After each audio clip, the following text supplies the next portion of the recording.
project we're just getting started with is looking at trying to look at barriers for why people with anxiety disorders don't seek treatment. And one idea is that people don't recognize what's going on, so then they don't know that help is available. So what we're doing is trying to see what people know about anxiety and how that might get in their way of seeking help. I think anxiety disorders are really important. Mental health is important in general because it costs the country millions of dollars, billions of dollars. It has personal tolls. It really impairs people's lives. And we're really focused on anxiety disorders because they've really been under-recognized. There's been a lot of campaigns to increase awareness of depression and schizophrenia and psychosis, but anxiety disorders are really prevalent and haven't gotten a lot of attention. So we're trying to increase awareness of their impact for people and society.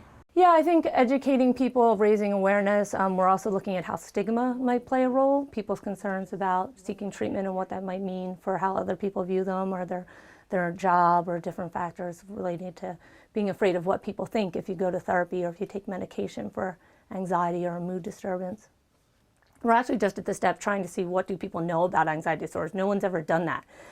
There's been national campaigns in the US and other countries to look at what people know about depression and psychosis, and from that they identified kind of what the impairments were, or the deficits in people's knowledge, and developed programs to address them. This is just a whiteboard, but we use these a lot in therapy to explain the model that we work under, the cognitive behavioral model. So we can draw on here. The basic model is cognitions, or thoughts, behaviors, and physiology. And the basics of therapy is how people's thoughts and behaviors and what's going on in their body create this kind of vicious cycle. Students do everything.